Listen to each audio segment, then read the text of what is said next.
Bismillahirrahmanirrahim. Alhamdulillahi alamin. Wassalatu wassalamu ala nabiyyina Muhammadin wa ala alihi wa sahabatihi ajma'in wa man tabi'ahum bi ihsanin ila yaumiddin.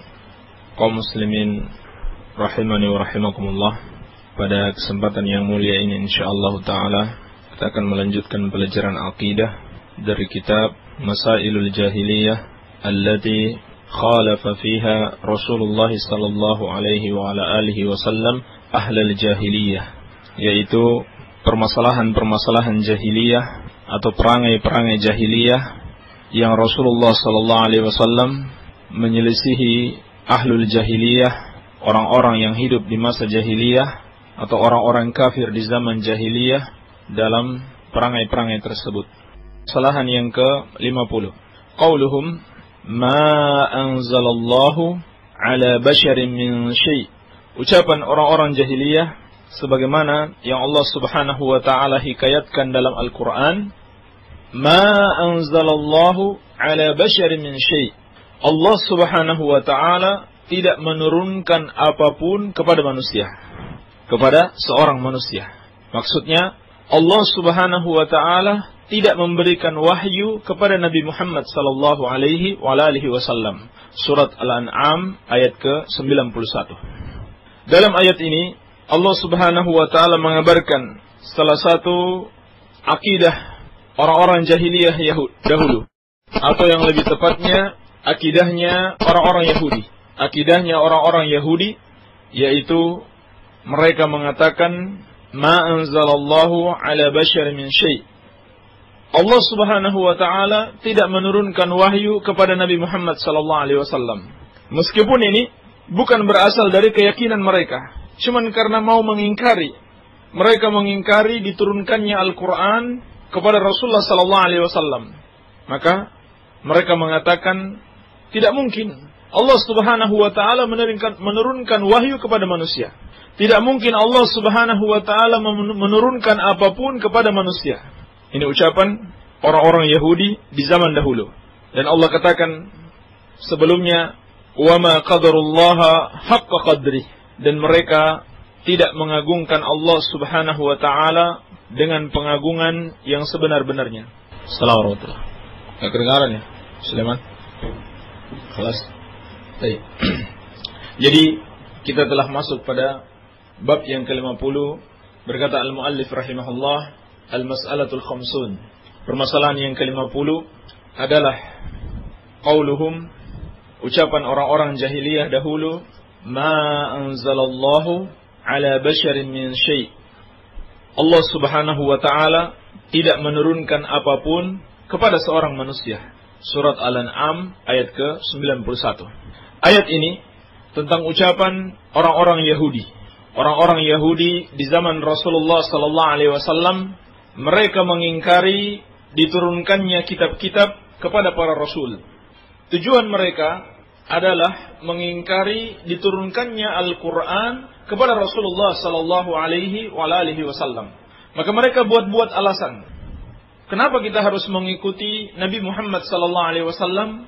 Padahal kata mereka, Allah Subhanahu wa taala tidak pernah menurunkan apapun kepada seorang manusia pun. Dalam keadaan mereka tahu pernah diturunkan Taurat kepada Nabi Musa alaihi salam, dan mereka imani, mereka yakini, bahkan mereka anggap sebagai kitab suci mereka Taurat. Tetapi ketika Allah Subhanahu wa taala menurunkan Al-Qur'an, malah mereka ingkari diturunkannya semua kitab kepada semua rasul, demi untuk mengingkari wahyu Al-Qur'an yang diturunkan kepada Rasulullah sallallahu alaihi wasallam. Dan Allah katakan sebelumnya bahwa perbuatan mereka tersebut atau ucapan mereka tersebut adalah bentuk tidak mengagungkan Allah Subhanahu wa taala. Tidak adanya penghormatan dan pengagungan terhadap Allah Subhanahu wa taala. Sebagaimana firman Allah, wa ma qadarullaha haqqa qadrih. Dan mereka tidaklah mengagungkan Allah dengan sebenar-benarnya pengagungan. Idz qalu, ketika mereka mengatakan, ma anzalallahu ala basyarin min syai'. Allah Subhanahu wa taala tidak menurunkan apapun kepada seorang manusia. Maka Allah Subhanahu wa taala membantah mereka. Qul man anzalal kitaba alladhi jaa'a bihi Musa nuran wa hudan linnas. Katakan, siapakah yang menurunkan kitab yang dibawa oleh Musa alaihi salam sebagai cahaya dan petunjuk kepada manusia? Maka Allah Subhanahu wa taala membantah mereka sebab mereka yakin bahwa Taurat diturunkan kepada Musa alaihi salam, dan bahkan dengan diturunkannya Taurat tersebut dan diutusnya Nabi Musa alaihi salam kepada orang-orang Yahudi, inilah yang menyelamatkan mereka dari penindasan Fir'aun. Allah Subhanahu wa taala menyelamatkan orang-orang Yahudi dari penindasan Fir'aun dengan diutusnya Musa alaihi salam dan diturunkannya Taurat kepada mereka. Mereka imani, mereka yakin dengan Taurat. Tapi ketika diturunkannya Al-Quran kepada Rasulullah sallallahu alaihi wasallam, tiba-tiba mereka mengatakan, "Ma anzalallahu ala basyarin min syai'." Tidak mungkin Allah Subhanahu wa taala menurunkan wahyu kepada seorang manusia. Tidak akan mungkin. Padahal mereka tahu. Dulu juga Nabi Musa alaihi salam telah diturunkan wahyu kepada beliau, yaitu kitab Taurat. Maka inilah orang-orang Yahudi, perangai mereka yang sangat tercelah. Sudah tahu kebenaran, tapi mereka buat-buat alasan yang sekiranya alasan itu masuk akal atau kelihatan ilmiah dengan bersilat lidah demi untuk menolak kebenaran. Padahal mereka yakin hal itu merupakan kebenaran. Oleh karena itu, janganlah kita mengikuti sifat-sifat orang-orang Yahudi ini. Kalau kita sudah yakin bahwa suatu perkara berdasarkan Al-Quran dan berdasarkan sunnah Rasulullah SAW, jangan kita tolak lagi. Jangan kita buat-buat alasan untuk membantah kebenaran Al-Quran dan sunnah Rasulullah SAW. Karena ini sifatnya orang-orang kafir, sifatnya orang-orang Yahudi, sifatnya ahlul jahiliyah dahulu. Apabila datang kepada kita ayat Al-Quran atau sunnah Rasulullah SAW, harus kita yakin kebenarannya. Jangan kita cari-cari alasan dengan mengatakan misalnya, oh ini ayat kurang cocok di zaman ini. Oh hadis ini tidak bisa diterapkan begitu saja dalam masyarakat kita. Masyarakat kita ini kan pluralis katanya. Masyarakat kita ini kan masyarakat yang hidup bersama kita berbagai macam golongan. Jadi tidak bisa kita menerapkan hadis ini. Maka ini persis seperti orang-orang Yahudi dahulu. Ya. Mereka mengingkari kebenaran dengan membuat berbagai macam alasan yang tidak masuk akal. Dan itu semua mereka lakukan karena adanya sifat hasad dalam diri mereka terhadap Rasulullah sallallahu alaihi wasallam. Ini juga yang perlu diperingatkan. Sesungguhnya sifat hasad, iri hati kepada umat Islam, kepada Rasulullah sallallahu alaihi wasallam yang diturunkan wahyu, inilah yang menghalangi orang-orang Yahudi untuk beriman kepada Rasulullah sallallahu alaihi wasallam. Mereka protes kepada Allah. Mereka tidak senang dengan ketentuan Allah, dengan diutusnya seorang rasul yang bukan berasal dari bangsa Yahudi, tetapi dari bangsa Arab. Bahkan dari kalangan orang-orang yang tidak tahu baca tulis. Lalu Allah Subhanahu wa taala mengangkat rasul dari kalangan mereka, yaitu dari kalangan bangsa Arab. Nabi kita yang mulia, Nabi Muhammad sallallahu alaihi wasallam. Mereka tidak suka dengan keputusan Allah tersebut, sehingga mereka tidak mau beriman kepada Rasulullah sallallahu alaihi wasallam, walaupun mereka sudah tahu betul beliau memang utusan Allah. Di dalam Al-Qur'an Allah Subhanahu wa taala menceritakan, "Walamma ja'ahum kitabun min 'indillahi musaddiqul lima ma'ahum."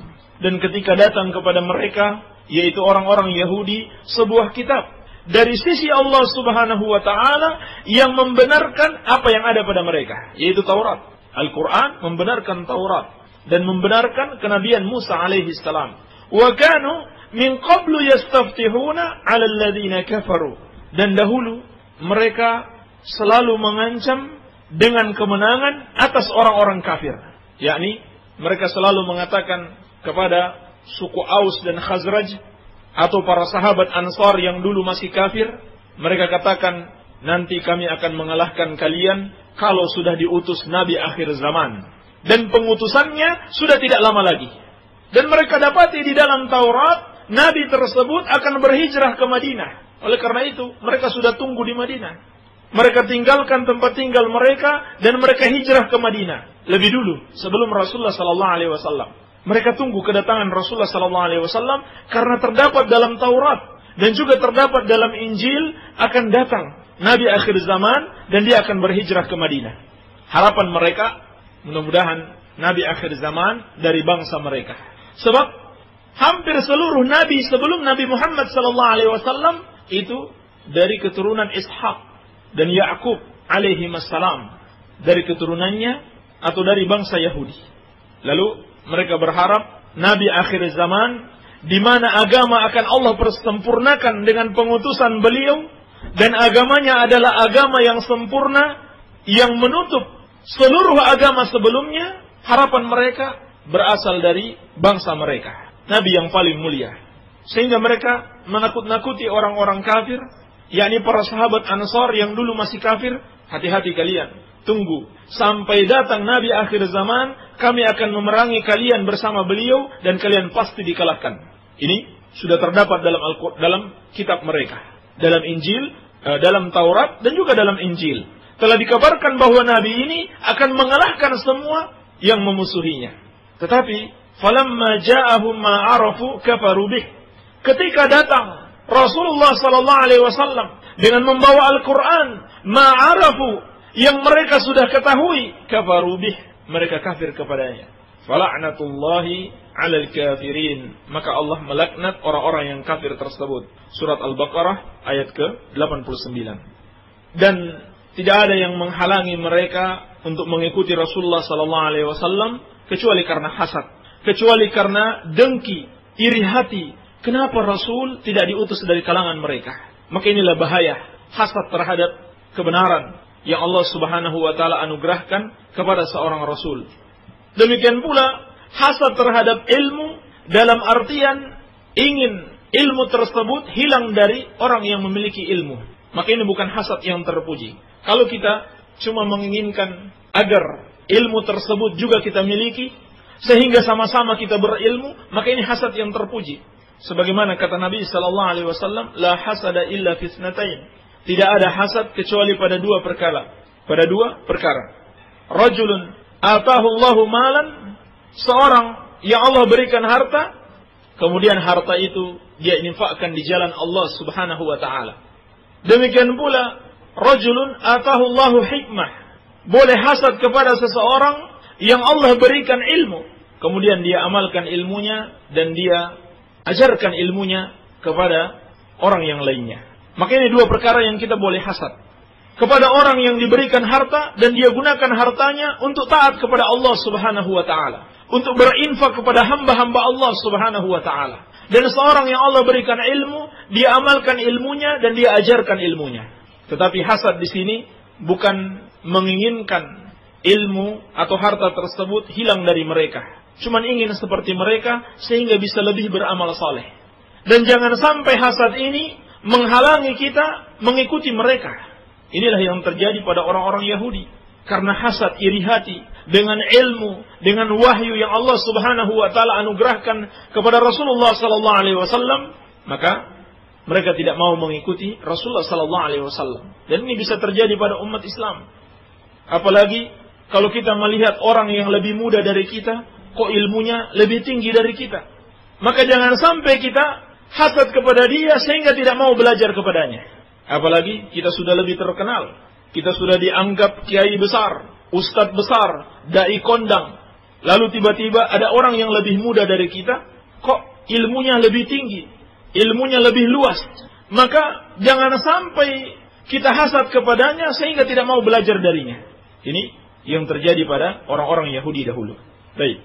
Maka mereka mengatakan, ma anzalallahu ala basyarin min syai'. Demi mengingkari Al-Quran, demi mengingkari Rasulullah SAW, mereka mengatakan Allah Subhanahu wa taala tidak menurunkan apapun kepada seorang manusia. Padahal mereka yakin Allah Subhanahu wa taala telah menurunkan Taurat kepada Nabi Musa alaihi salam.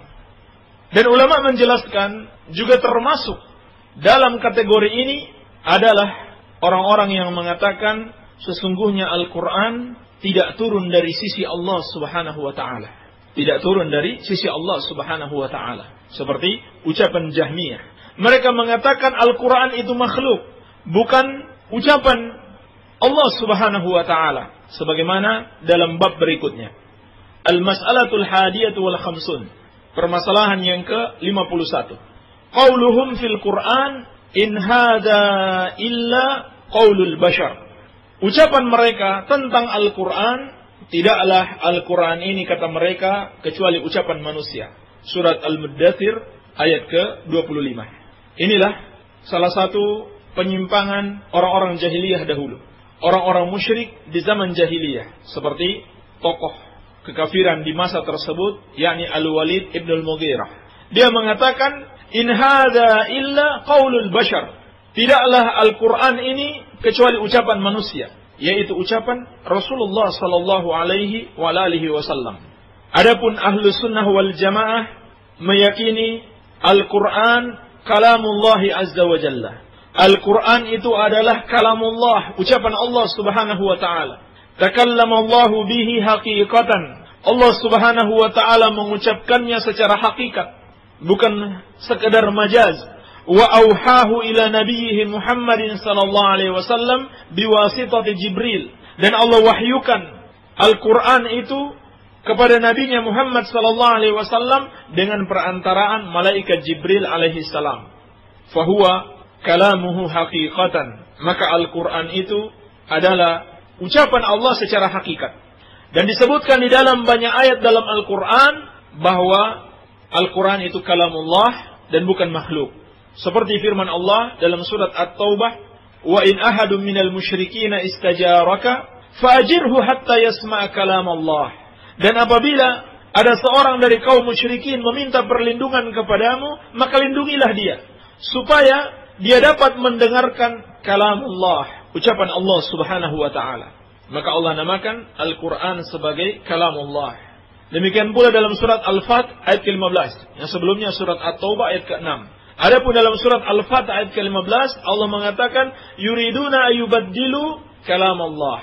Mereka ingin mengganti kalam Allah. Ini perbuatan orang-orang kafir. Mereka ingin menghapus Al-Quran, mengganti Al-Quran yang Allah namakan dalam ayat ini sebagai kalamullah, ucapan Allah. Oleh karena itu, ahlu sunnah wal jamaah sepakat. Ulama ahlu sunnah dari 4 mazhab dan dari mazhab yang lainnya sepakat. Al-Quran adalah kalamullah dan bukan makhluk. Sebagaimana mereka juga sepakat, barang siapa yang mengatakan Al-Quran adalah makhluk, maka dia kafir. Ulama seluruhnya sepakat, barang siapa yang mengatakan Al-Quran adalah makhluk, maka dia kafir, murtad, keluar dari Islam. Dan ini adalah ucapan orang-orang Jahmiyah. Dan tujuan mereka adalah agar bisa menyalahkan Al-Quran. Sebenarnya ini tujuan mereka. Kalau mereka katakan Al-Quran itu makhluk, kalau begitu makhluk bisa benar dan bisa salah. Sehingga tidak mesti kita menerima Al-Quran. Demikian tujuan mereka. Mereka ingin menolak Al-Quran dengan mengatakan Al-Quran itu makhluk sehingga bisa mereka tolak. Maka ini adalah kekufuran kepada Allah subhanahu wa ta'ala. Sebab kalamullah adalah sifat Allah. Kalau mereka katakan sifat Allah makhluk, jelas ini merupakan kekufuran kepada Allah subhanahu wa ta'ala. Jadi dua bab ini saling berhubungan. Bab yang pertama, yakni bab ke-51. Orang-orang Yahudi mengatakan ma anzalallahu ala basyarin min syai'. Untuk menolak Al-Quran, mereka mengatakan Allah tidak menurunkan wahyu apapun kepada seorang manusia pun.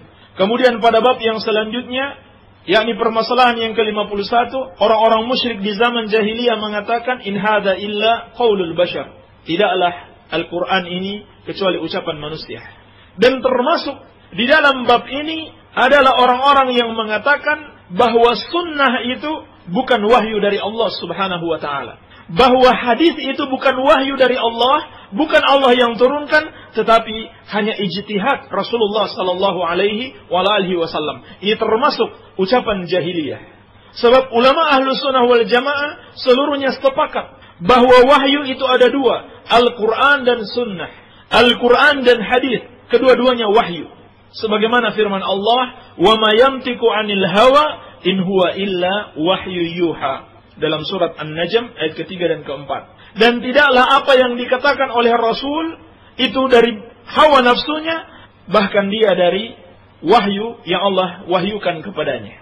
Jadi Allah Subhanahu wa taala mengabarkan kepada kita apapun yang diucapkan oleh Rasul dari hadis-hadis beliau itu wahyu yang diwahyukan kepadanya. Itulah sebabnya Allah mengatakan, "Wa ma ataakumur rasulu fakhudhuhu wa ma nahakum anhu fantahu." Dalam surat Al-Hasyr, apapun yang datang dari Rasul maka ambillah, dan apapun yang dilarangnya maka tinggalkannya. Sehingga orang yang taat kepada Rasul berarti taat kepada Allah, dan orang yang bermaksiat kepada Rasul dan berarti dia juga bermaksiat kepada Allah Subhanahu wa taala.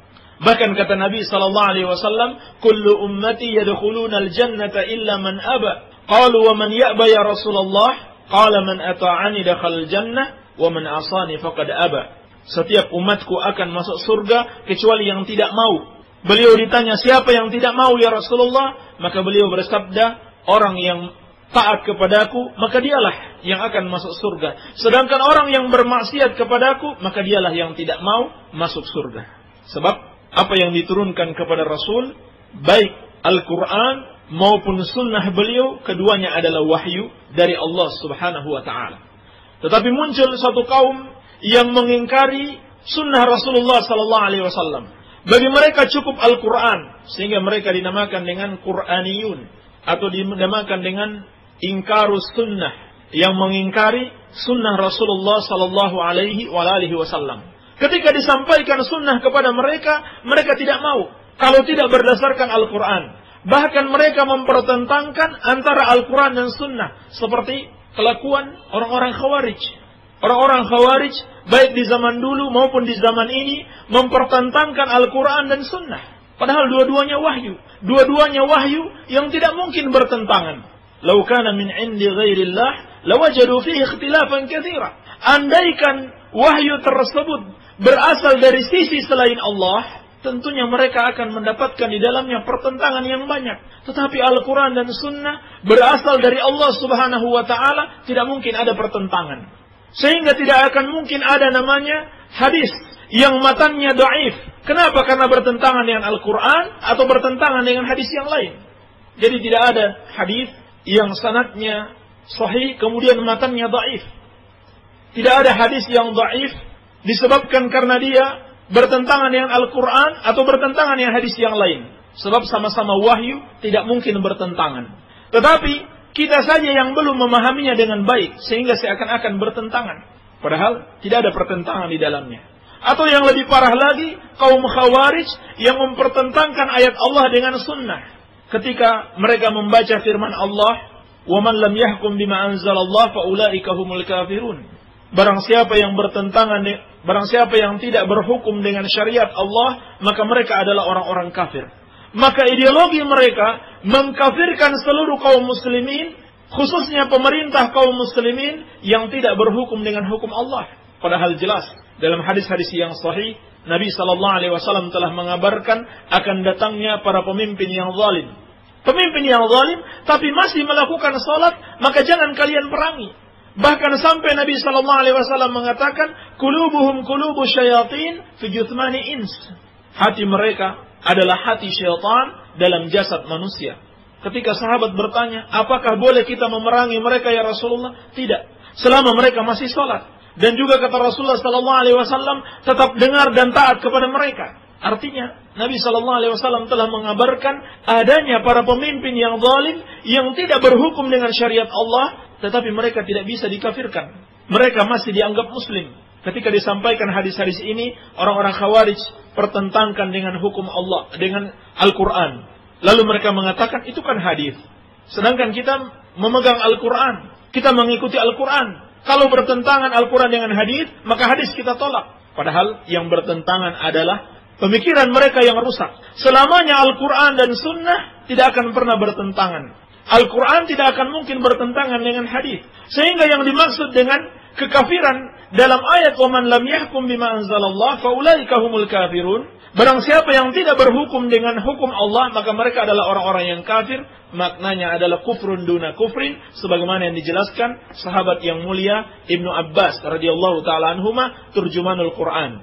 seorang sahabat yang didoakan oleh Rasulullah sallallahu alaihi wasallam, Allahumma faqihu fid din wa 'allimhu ta'wila. Ya Allah, pahamkan dia dengan agama dan ajarkanlah dia tafsir. Beliau mengatakan makna tidak berhukum dengan hukum Allah itu adalah orang kafir, adalah kufrun duna kufrin, kufur kecil yang tidak sampai mengeluarkan dari Islam. Tapi Khawarij tidak. Mereka pahami ayat ini sesuai dengan pemahaman mereka, sehingga mereka kafirkan semua pemimpin kaum muslimin yang tidak berhukum dengan syariat Allah. Bahkan mereka kafirkan semua aparat kaum muslimin yang mendukung pemerintah tersebut, sehingga mereka membunuh polisi yang sedang melakukan sholat. Na'udzubillahi min dzalik. Mereka membunuh aparat muslim yang sedang melakukan ibadah kepada Allah Subhanahu wa taala, seperti yang terjadi di Cirebon dan juga di berbagai belahan negeri. Banyak terjadi seperti ini.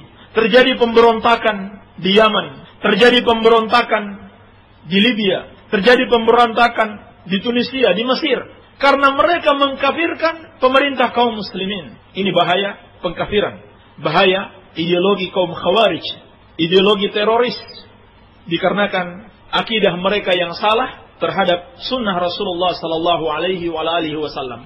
Dan itu karena malas belajar, tidak mau memperdalam sunnah Rasulullah sallallahu alaihi wasallam, tidak mau membaca kitab-kitab para ulama ahlu sunnah wal jamaah yang menjelaskan tentang akidah yang benar. Dan ini telah diperingatkan oleh Rasulullah sallallahu alaihi wasallam, ala inni utitul Qur'an wa mithlahu ma'ahu. Ketahuilah, sesungguhnya aku diberikan Al-Qur'an dan yang semisal dengan Al-Qur'an. Ini jelas bahwa hadis merupakan wahyu. Kata Nabi sallallahu alaihi wasallam, aku diberikan Al-Qur'an dan yang semisal dengan Al-Qur'an. Apa yang semisal dengan Al-Qur'an? Hadis atau sunnah Rasulullah sallallahu alaihi wasallam. Dan beliau mengingatkan, ala yushiku rajulun sya'ban ala arikatihi yaqulu alaikum bihadzal Qur'an. Ketahuilah, hampir-hampir akan ada seorang yang kekenyangan bersandar di atas tempat tidurnya, kemudian dia mengatakan alaikum bihadzal Qur'an. Hendaklah kalian berpegang teguh dengan Quran ini saja. Tidak perlu dengan sunnah. فَمَا وَجَدْتُمْ فِيهِ مِنْ حَلَالٍ فَأَحِلُّوهُ. Maka, apapun yang halal yang kalian dapati di dalam Al-Quran ini, maka halalkan. وَمَا وَجَدْتُمْ فِيهِ مِنْ حَرَامٍ فَحَرِّمُوهُ. Dan apapun yang haram yang kalian dapati dalam Al-Quran, maka haramkan. Tidak perlu dengan sunnah. Ala wa innama harrama Rasulullah sallallahu alaihi wasallam kama harrama Allah.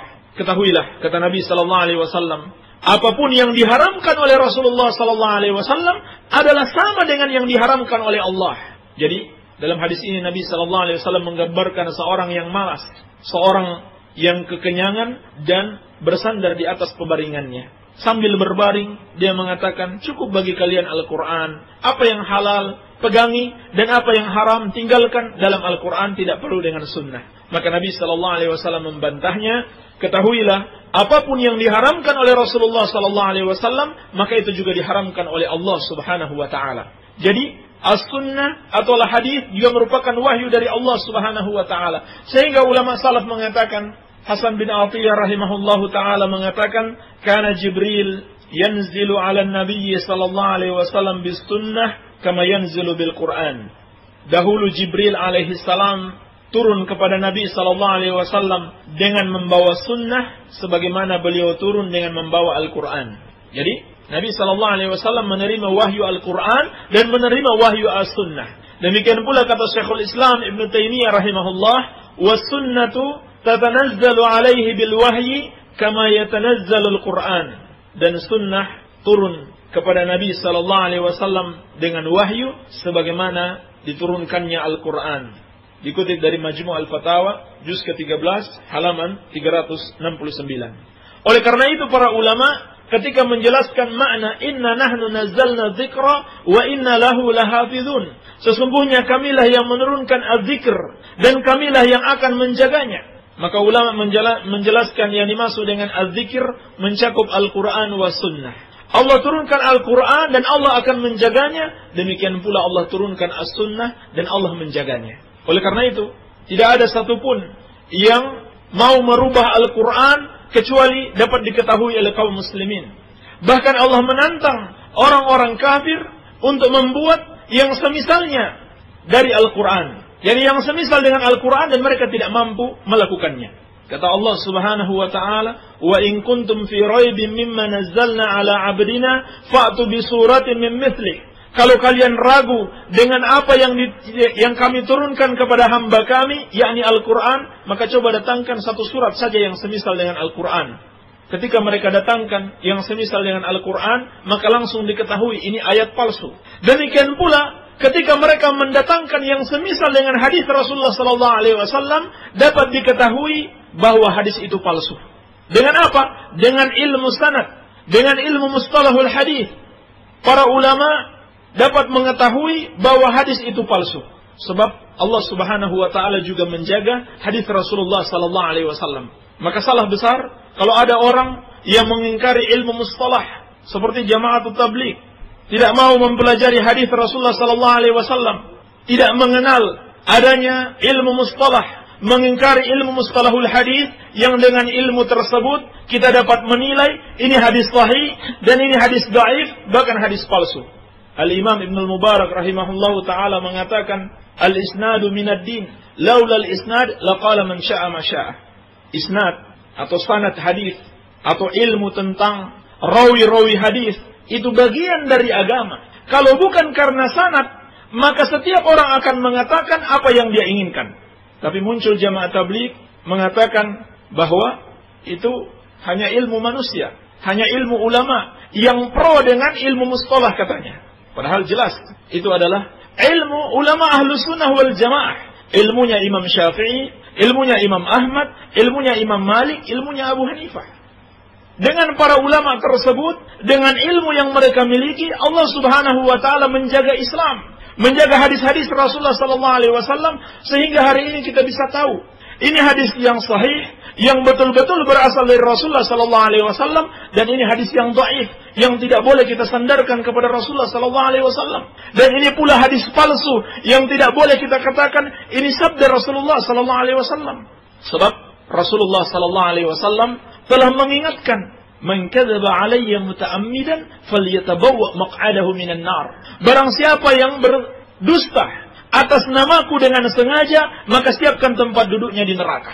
Tetapi tiba-tiba ada suatu jamaah yang katanya paling hebat di dalam berdakwah, keliling-keliling, kemudian menyampaikan hadis-hadis lemah dan hadis-hadis palsu. Bahkan menyampaikan hadis-hadis atau kisah-kisah dongeng yang di situ terdapat ajaran kekafiran kepada Allah Subhanahu wa taala.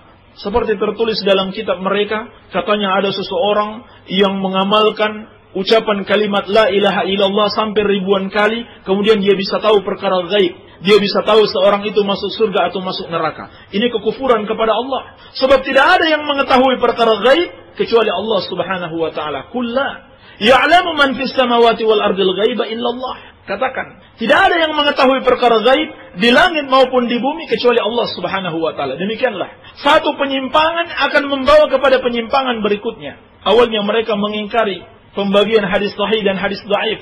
Bagi mereka semua hadis palsu sekalipun, yang penting hadis katanya. Dhaif katanya juga hadis. Padahal Rasulullah sallallahu alaihi wasallam telah melarang hal tersebut. Karena mereka tidak memperhatikan riwayat hadis, mereka tidak mau mempelajari ilmu hadis, bahkan mengingkari ilmu sanad, pada akhirnya mengantarkan mereka kepada kesyirikan kepada Allah Subhanahu wa taala. Maka ini bahayanya kebodohan. Ini bahayanya tidak mau mengikuti tuntunan ulama Ahlus Sunnah wal Jamaah, tuntunan Rasulullah sallallahu alaihi wasallam dan para sahabatnya, malah mengikuti karakter jahiliyah dahulu. Oleh karena itu, ini adalah peringatan bagi seluruh kaum muslimin akan bahaya mengikuti perangai-perangai jahiliyah, sebab satu penyimpangan akan membawa pada penyimpangan berikutnya. Bahkan sampai menyekutukan Allah Subhanahu wa taala dan kafir kepada Allah Subhanahu wa taala.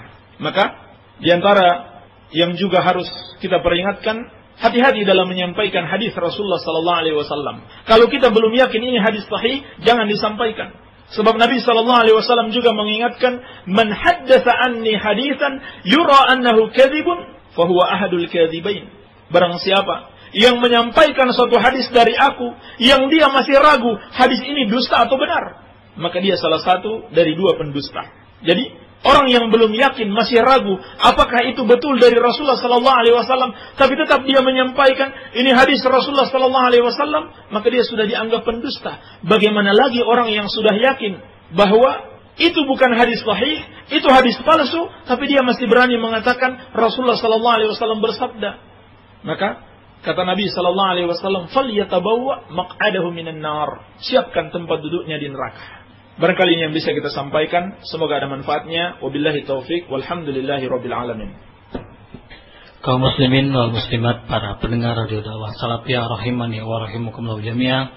Alhamdulillah, pembahasan mengenai materi kajian sudah selesai, dan insyaallah sekarang kita akan menginjak kepada pembahasan mengenai pertanyaan-pertanyaan. Bagi antum semua yang mempunyai pertanyaan-pertanyaan seputar materi kajian ini atau seputar syariat yang lainnya, kami persilahkan untuk mengirimkannya ke kami di 085353020304, 085353020304, atau bisa juga mengirimkannya melalui surat kalamat kami, yakni Pondok Pesantren An-Nur Al-Asari, Kedung Kendal, Sindang Sari, Banjarsari, Ciamis, Jawa Barat. Dan sekarang kita langsung aja kepada beliau, Al-Ustadz Abu Abdillah Sofyan Hafidhahullahu Ta'ala, kepadanya kami persilakan. Baik. Bismillahirrahmanirrahim. Wassalatu wassalamu ala rasulillah, amma ba'd. Air yang keluar pada kemaluan perempuan yang menginjak masa-masa melahirkan, apa hukumnya? Najis karena air tersebut warnanya warna air biasa bening, encer dan tidak bau dan sering keluar tanpa ada sebabnya. Air tersebut suci. Air tersebut suci, atau mungkin ini yang disebut dengan air ketuban, dan hukumnya suci sebab tidak ada dalil yang menghukumi bahwa air tersebut najis. Karena hukum asal benda-benda itu suci kecuali ada dalil yang menghukuminya sebagai najis. Sehingga juga berhubungan dengan permasalahan ini, wanita yang keluar air ketuban tetap wajib melaksanakan sholat, kecuali apabila bersama darah, ya, sudah disertai darah, yakni darah nifas, maka darah tersebut adalah najis. Kemudian wanita tersebut sudah tidak boleh lagi melakukan sholat. Wallahu a'lam. Assalamualaikum Ustaz. Waalaikumsalam. Apa hukumnya puasa di bulan Muharram? Tolong dijelaskan, terima kasih. Alhamdulillah, sekarang kita sudah berada di bulan Muharram. Tanggal berapa sekarang? Mujir? 2 atau 3 Muharram. Yang mana yang benar? Baik. Jadi kurang lebih kita di tanggal 2 atau 3 Muharram, kata Abang Muhajir. Baik. Disunnahkan puasa pada bulan Muharram pada tanggal 10 dan 9 atau 11. Baik. Jadi disunahkan puasa pada tanggal 10 Muharram. Kemudian disunahkan bersama puasa 10 Muharram itu hari sebelumnya, tanggal 9. Kalau tidak sempat tanggal 9, maka hari setelahnya, yakni tanggal 11. Jadi disunahkan puasa 2 hari. Tanggal 9 atau 10, kemudian 10 atau 11. Jadi bukan 3 hari, ya. 9 atau 10, kalau tidak 9, 10, 10 atau 11. Intinya apa? Intinya untuk membedakan dengan puasa orang-orang Yahudi. Nabi SAW puasa pada tanggal 10 Muharram. Tapi karena orang-orang Yahudi juga puasa pada tanggal 10 Muharram, maka kita disunahkan untuk berpuasa pada tanggal 9 Muharram juga, untuk menyelisih orang-orang Yahudi. Kalau tidak sempat pada 9 Muharram, maka pada 11 Muharram. Dan ini berdasarkan hadis-hadis yang sahih di dalam riwayat Bukhari dari Ibnu Abbas radhiyallahu taala anhuma, beliau menceritakan, qadiman Nabi sallallahu alaihi wasallam al-Madinata fara al-yahuda tasumu yauma Asyura. Ketika Nabi sallallahu alaihi wasallam mendatangi kota Madinah, maka beliau melihat orang-orang Yahudi berpuasa pada hari Asyura, yakni 10 Muharram, tanggal 10 Muharram. Faqala ma hadha? Maka beliau bertanya, apa ini?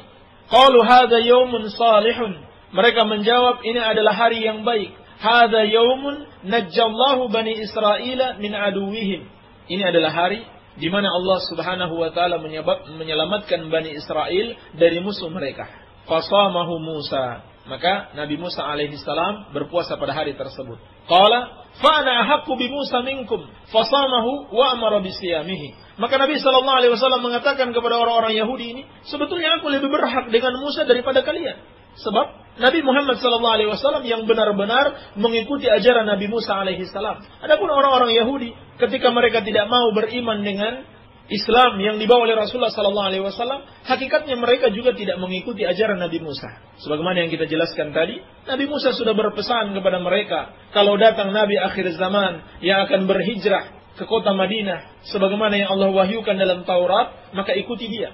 Tapi mereka tidak mau mengikuti Nabi Muhammad sallallahu alaihi wasallam. Maka beliau mengatakan, ana ahaqqu bi Musa, saya lebih berhak dengan Musa minkum daripada kalian. Fasamahu wa amara bisiyamihi. Maka Nabi sallallahu alaihi wasallam berpuasa juga, dan beliau memerintahkan para sahabat untuk berpuasa pada tanggal 10 Muharram.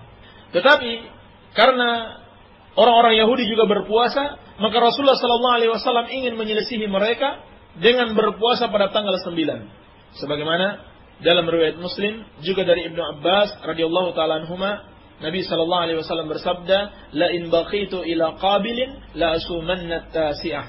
Andaikan aku masih hidup sampai tahun depan, sungguh aku benar-benar akan berpuasa pada tanggal 9. Baik, jadi demikian kesimpulannya, sunnah berpuasa pada tanggal 9 dan 10 Dzulhijjah. 10 Muharram. Kalau tidak sempat pada tanggal 9 maka 10 dengan 11. Tapi 9 lebih afdal karena jelas hadisnya. Baik.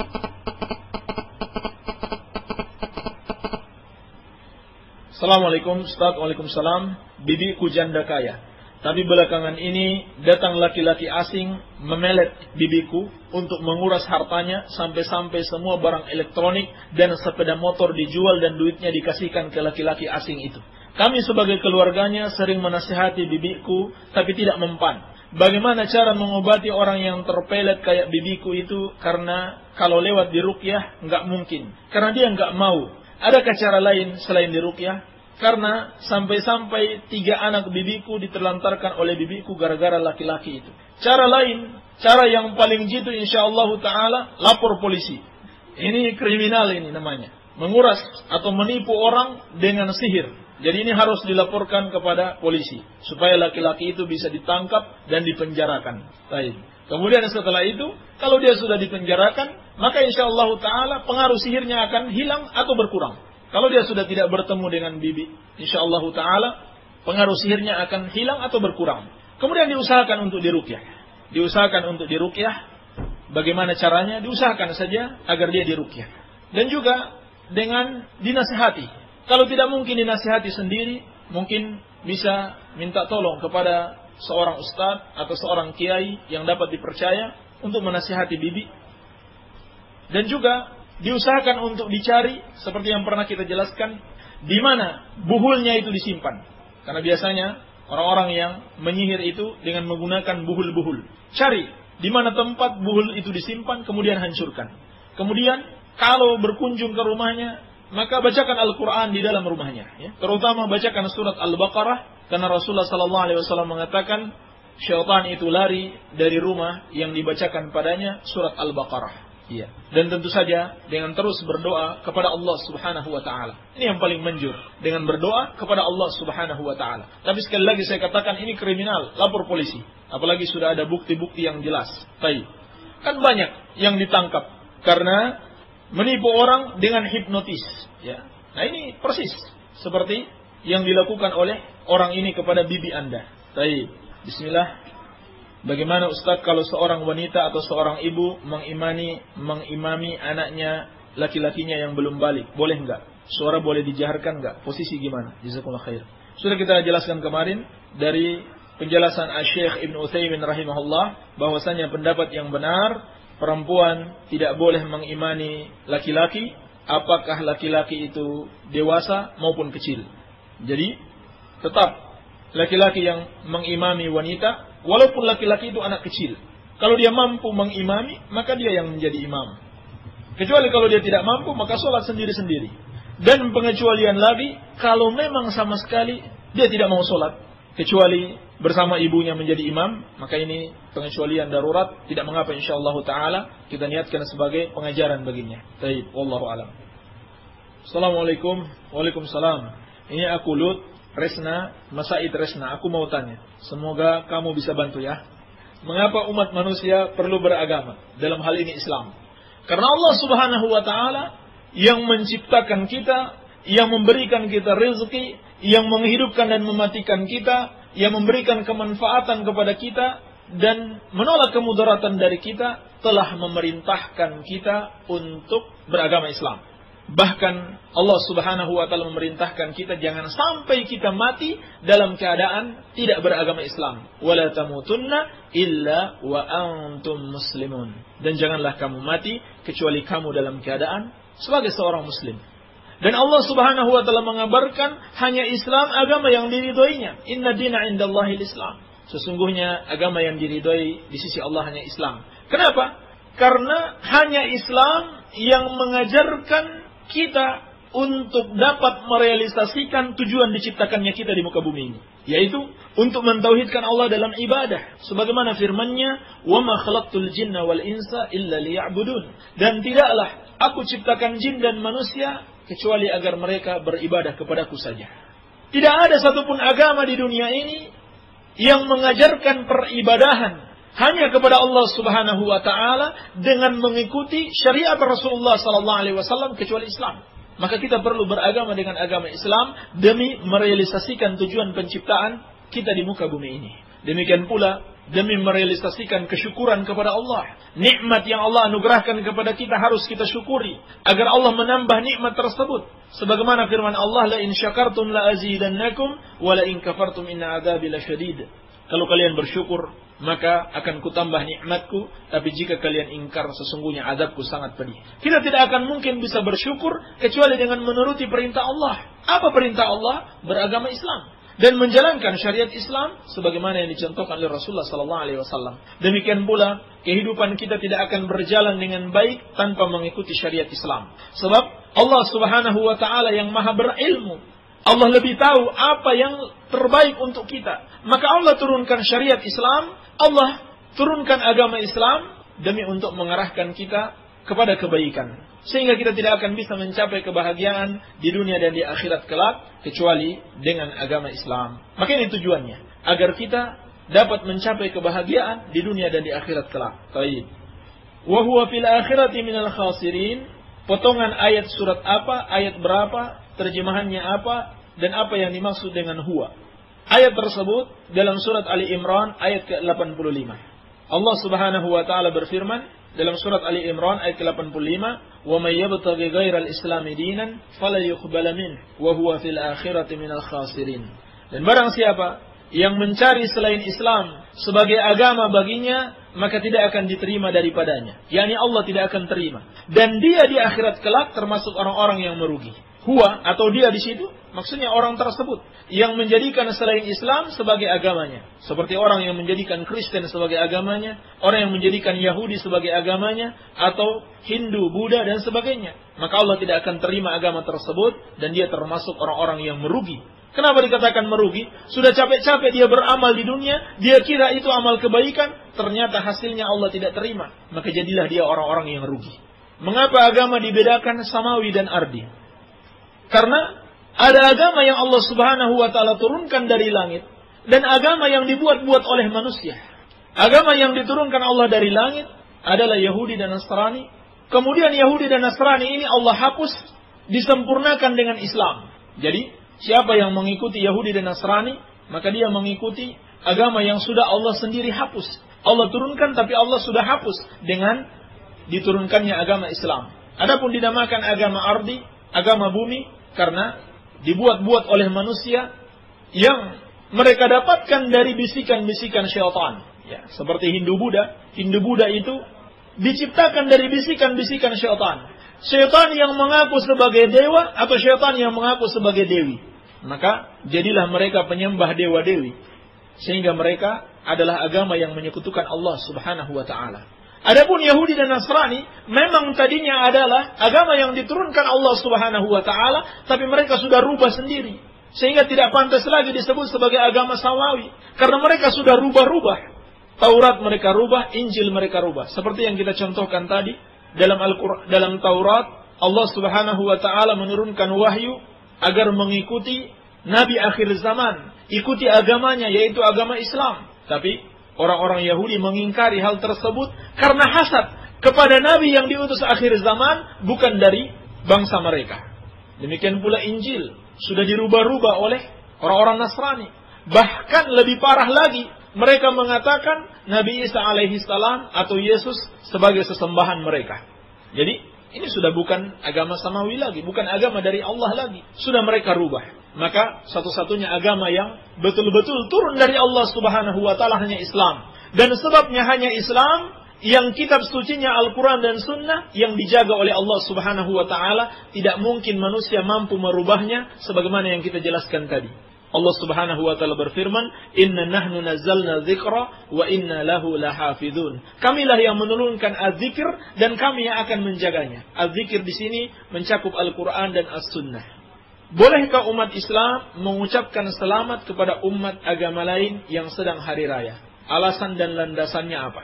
Hukumnya haram, hukumnya tidak boleh.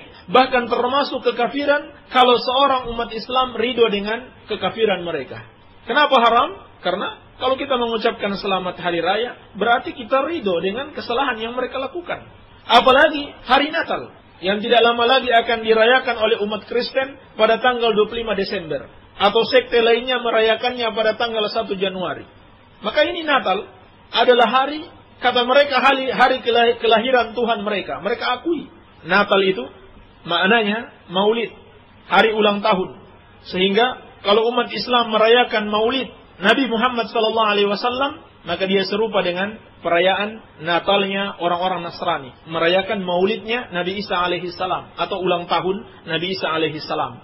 Dan di situ ada dua kesalahan, yaitu menyerupai orang-orang kafir dan berbuat bid'ah di dalam agama.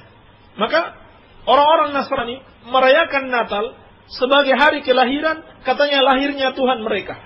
Jadi orang-orang yang hidup sebelum Tuhan mereka lahir itu orang-orang yang tidak bertuhan. Berarti mereka semua kafir kalau begitu. Maka ini menunjukkan Nabi Isa alaihissalam bukan Tuhan yang benar, bukan sesembahan yang benar.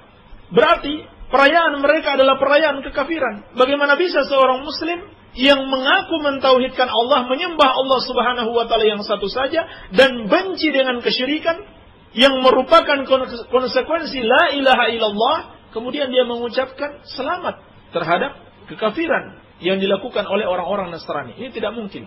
Sebab makna kalimat la ilaha illallah itu la ma'budah haqqun illallah, meyakini bahwasannya tidak ada yang berhak disembah kecuali Allah Subhanahu wa taala. Baik. Kenapa Zabur, Taurat, Injil, Quran disebut kitab suci? Apa yang dimaksud suci dalam kitab suci?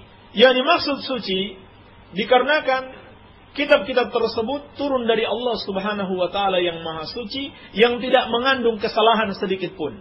Yang tidak mengandung kesalahan sedikit pun. Ini makna kitab suci. Tetapi Zabur, Taurat dan Injil ada yang masih betul-betul suci dan ada yang sudah tidak suci lagi. Kenapa? Karena sudah dirubah-rubah oleh tangan-tangan manusia. Oleh karena itu, kalau kita dapati hari ini Zabur, Taurat dan Injil, maka kita jangan terburu-buru mempercayainya sebelum kita cocokkan dengan Al-Quran. Apakah sesuai dengan Al-Quran atau tidak? Sebab Al-Quran dia tetap menjadi kitab suci yang tidak mengandung kesalahan. Ini maksudnya suci. Tidak mengandung kesalahan sampai akhir zaman karena Allah Subhanahu wa taala selalu menjaganya. Adapun kitab-kitab sebelumnya Allah tidak memberikan jaminan penjagaan sehingga bisa dirubah-rubah oleh tangan manusia. Baik. Mengapa Islam disampaikan melalui nabi dan rasul? Di antaranya agar nabi dan rasul ini dapat menjadi teladan. Allah utus rasul dari kalangan manusia agar manusia tidak beralasan. Kalau misalkan diutus malaikat langsung kepada manusia untuk mengajarkan Islam kepada seluruh manusia, maka bisa jadi manusia mengatakan dia kan malaikat. Wajar kalau dia bisa melaksanakan Islam. Maka Allah Subhanahu wa taala mengutus manusia agar dapat betul-betul menjadi teladan. Dia manusia, kita manusia, dia bisa mengamalkan Islam, maka kita juga bisa mengamalkan Islam. Walaupun tidak benar-benar menyamainya, tapi kita tetap berusaha untuk mengikuti jejaknya. Maka inilah hikmahnya. Sebagaimana firman Allah, laqad kana lakum fi rasulillahi uswatun hasanah liman kana yarjullaha wal yawmal akhir wa dzakarallaha katsira. Sungguh telah ada bagi kalian pada Rasulullah, yakni Nabi Muhammad sallallahu alaihi wasallam, ada teladan yang baik bagi siapa yang mengharapkan perjumpaan dengan Allah dan hari akhir dan dia mengingat Allah sebanyak-banyaknya. Baik. Setujukah Anda jika banyak orang mengatakan Islam adalah agama yang terakhir diturunkan Allah Subhanahu wa taala? Alasan dan landasannya apa? Bahkan harus kita imani Bukan sekedar setuju atau tidak setuju, harus benar-benar kita yakin di dalam hati Islam sebagai agama yang terakhir yang Allah Subhanahu wa taala turunkan. Kenapa demikian? Karena Nabi Muhammad SAW yang diutus untuk membawa agama Islam sebagai nabi yang terakhir. Ini alasan dan landasannya. Makana Muhammadun aba ahadin min rijalikum walakin Rasulullah wa khataman nabiyyin. Allah Subhanahu wa taala berfirman, tidaklah Nabi Muhammad itu bapak salah seorang laki-laki di antara kalian, tetapi beliau adalah utusan Allah dan penutup para nabi. Sehingga Nabi sallallahu alaihi wasallam mengatakan, "Walladzi nafsu Muhammadin biyadihi la yasma'u bi ahadin min hadhihi al-ummah Yahudiyyun wala Nasraniyyun summa mata wa lam yu'min billadzi ursiltu bihi illa kana min ashabin nar." Demi zat yang jiwaku ada di tangannya, tidaklah satupun dari umat manusia yang pernah mendengarkan tentang Islam yang aku bawa, apakah dia Yahudi atau Nasrani, kemudian dia mati dalam keadaan dia belum beriman dengan Islam, illa kana min ashabin nar, kecuali dia termasuk penghuni neraka. Demikian pula Allah kabarkan, al-yawma akmaltu lakum dinakum wa atmamtu alaikum ni'mati wa raditu lakumul Islam madina. Pada hari ini aku telah sempurnakan bagi kalian agama kalian, dan aku telah cukupkan nikmatku atas kalian, dan aku telah ridhoi Islam sebagai agama bagi kalian. Yang mana ayat yang serupa ini tidak Allah pernah turunkan kepada orang-orang Yahudi dan Nasrani, menunjukkan bahwasannya Islam agama yang sudah sempurna, sehingga mencakup seluruh manusia dan seluruh waktu sampai akhir zaman setelah diutusnya Rasulullah sallallahu alaihi wasallam, karena Allah telah sempurnakan Islam. Oleh karena itu, yang membuat bid'ah dalam Islam itu sama saja mereka menganggap agama ini belum sempurna. Wallahu taala a'lam. Baik, bismillah Ustaz, saya tanya tetangga saya orang Syiah. Katanya di bulan Muharram tidak boleh memotong kuku atau rambut.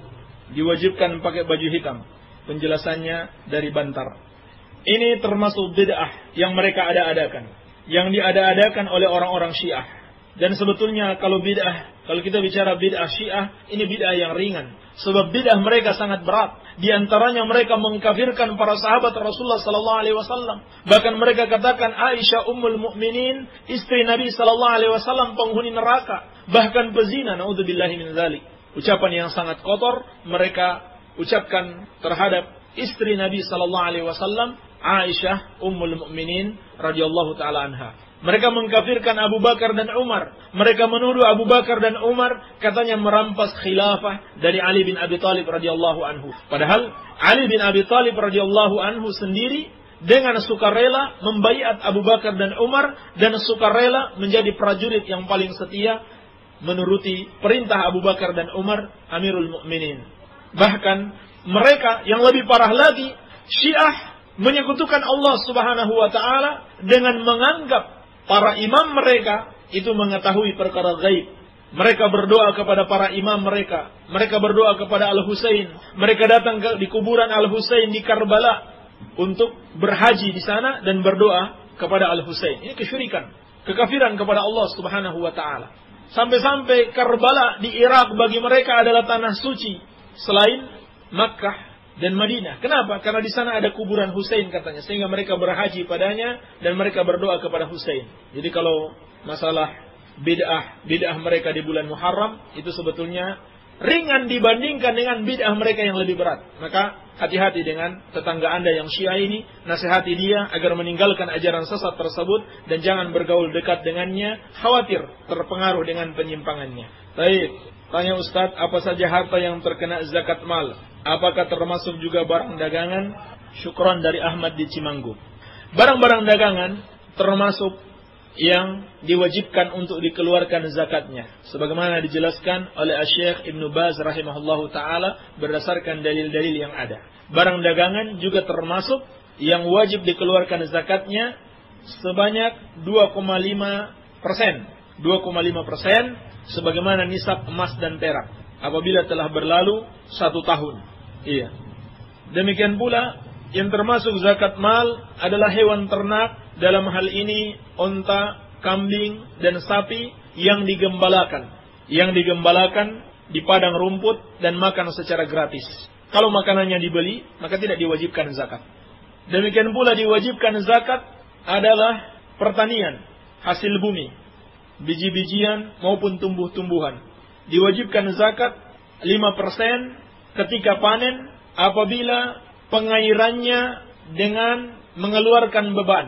Seperti misalkan ada setoran kepada pemerintah untuk membayar biaya irigasi, atau harus menyewa mobil atau menyewa orang untuk mengangkut air, maka harus mengeluarkan 5% ketika panen.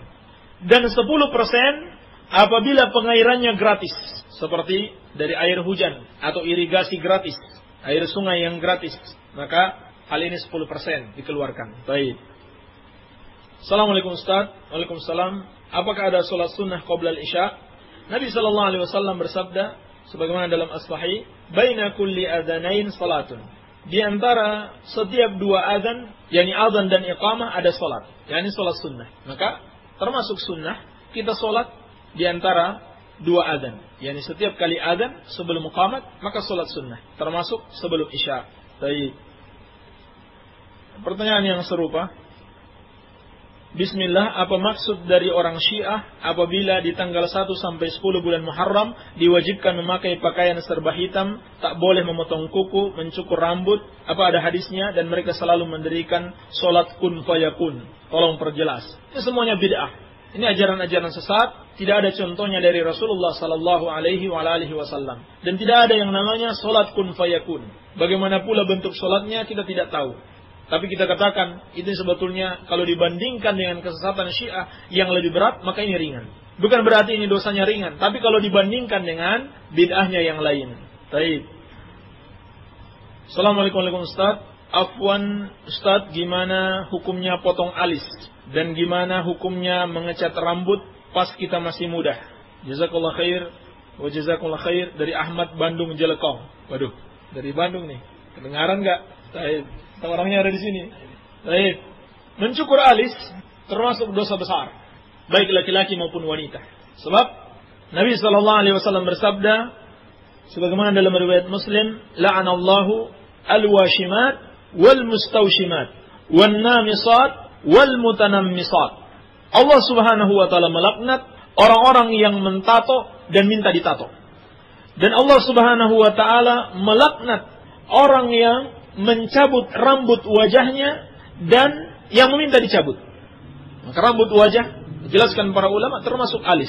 Ini hukumnya haram, bahkan termasuk dosa besar, karena terdapat laknat Allah Subhanahu wa ta'ala. Adapun mengecat rambut pas kita masih muda, maka tergantung. Kalau sudah beruban, walaupun masih muda, tapi sudah beruban, maka disunahkan untuk mewarnai rambut tersebut dengan pacar atau hina, dengan selain warna hitam. Terdapat hadis dalam riwayat Muslim, pada penaklukan kota Makkah, datang Abu Quhafah, yakni ayahnya Abu Bakar radhiyallahu anhu, dalam keadaan kepalanya dan jenggotnya sudah memutih, seperti kapas. Maka Rasulullah sallallahu alaihi wasallam bersabda, "Ghayyiru hadza bi syai'in wajtanibus sawad." Rubahlah uban ini dengan sesuatu, yakni dengan pewarna, tetapi jauhilah warna hitam. Jadi, orang yang sudah beruban, tua maupun muda, disunahkan untuk merubah ubannya menjadi warna lain. Dengan syarat selain warna hitam. Dengan syarat selain warna hitam. Baik. Permasalahannya bagaimana dengan orang yang belum beruban? Masih muda ataupun sudah tua? Apakah boleh baginya mengecat rambutnya atau mewarnai rambutnya? Maka pernah ditanyakan kepada Syekh Ibnu Utsaimin rahimahullah, dan beliau mengatakan hal itu mubah saja. Bukan termasuk sunnah, tetapi mubah. Sunnahnya kalau sudah beruban. Tetapi hal itu mubah, sebab hukum asalnya mubah. Dalam masalah duniawi hukum asalnya mubah. Selama tidak ada unsur tasyabbuh padanya, menyerupai orang-orang kafir. Ya, seperti dilakukan anak-anak muda sekarang. Rambutnya dipirang, bukan karena mengikuti sunnah, atau bukan karena dianggap itu sebagai suatu yang mubah, tapi demi mengikuti idolanya. Orang-orang kafir, para penyanyi-penyanyi kafir dari Eropa, dari Barat. Karena penyanyinya uban, dia orang Indonesia, rambutnya tidak, karena penyanyinya pirang orang Barat, sedangkan dia orang Indonesia, maka dia pun ingin menjadi bule dengan mewarnai rambutnya. Maka jadilah dia bule palsu. Bule palsu atau bule kampung. Baik. Maka ini tasyabbuh, ini tidak boleh. Nabi SAW telah mengingatkan, man tasyabbaha biqaumin fahuwa minhum. Barang siapa yang menyerupai suatu kaum, maka dia bagian dari mereka. Barang siapa yang menyerupai suatu kaum, maka dia bagian dari mereka. Na'udzubillahi min dzalik. Kalau kita menyerupai orang-orang kafir, maka kita bagian dari mereka. Na'udzubillah. Dan yang lebih berbahaya lagi, almar'u ma'a man ahabbah. Kata Nabi SAW, seorang itu akan dibangkitkan pada hari kiamat bersama orang yang dia cintai.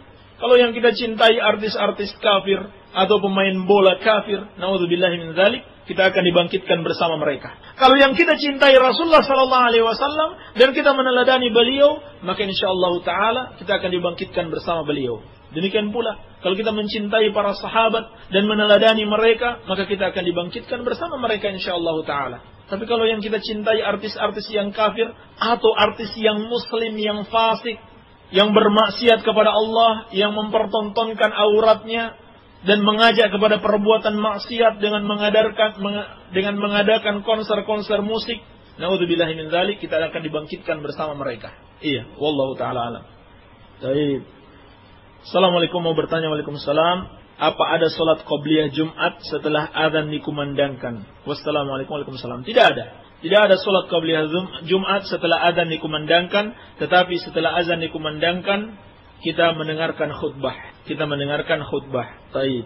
Kecuali baru datang, maka walaupun khatib sedang khutbah, tapi tetap disyariatkan melaksanakan salat tahiyatul masjid. Assalamualaikum Ustaz. Waalaikumsalam. Boleh enggak pakai baju yang ada gambar salib tapi tidak ada orang yang disalib? Tidak boleh. Ini termasuk tasyabbuh kepada orang-orang kafir, menyerupai orang kafir. Man tasyabbaha biqaumin fahuwa minhum. Barang siapa menyerupai orang kafir, maka dia bagian dari mereka. Dan juga termasuk menyebarkan syiar-syiar orang-orang kafir. Ini berbahaya. Sebagaimana ketakwaan itu mengagungkan syiar Allah, maka tidak boleh kita mengagungkan syiar-syiar orang-orang kafir. Kalau ridho dengan kekafiran mereka, maka juga termasuk bentuk kekafiran. Alhamdulillah, ini saja yang bisa kita jawab pada kesempatan kali ini. Mohon maaf yang belum terjawab. InsyaAllah ta'ala kita akan jawab pada kesempatan yang akan datang. Semoga ada manfaatnya. Wabillahi taufiq. Subhanaka Allahumma bihamdika. Asyhadu an la ilaha illa anta. Astaghfiruka wa atubu ilaik. Wa sallallahu ala nabiyina Muhammadin wa alihi wa sallam. Wa akhiru da'wana anilhamdulillahi rabbil alamin. Kaum muslimin wal muslimat, para pendengar radio dakwah Salafiyah rahimani wa rahimakumullah jami'an. Alhamdulillah, pembahasan mengenai materi kajian sudah selesai, pembahasan pertanyaan-pertanyaan juga sudah selesai. Maka dengan ini berakhir pula perjumpaan kita pada pagi hari ini. Mudah-mudahan kita semua bisa mendapatkan pelajaran, mendapatkan manfaat dari apa yang telah kita ikuti. Ihwafillah rahimani wa rahimakumullah jami'an. Mungkin ini akhir dari perjumpaan kita kali ini. Kurang lebihnya kami mohon maaf. Subhanakallahumma bihamdik, asyhadu an la ilaha illa anta, astaghfiruka wa atubu ilaik. Wa sallallahu ala nabiyyina Muhammadin walhamdulillahi rabbil alamin. Wassalamualaikum warahmatullahi wabarakatuh.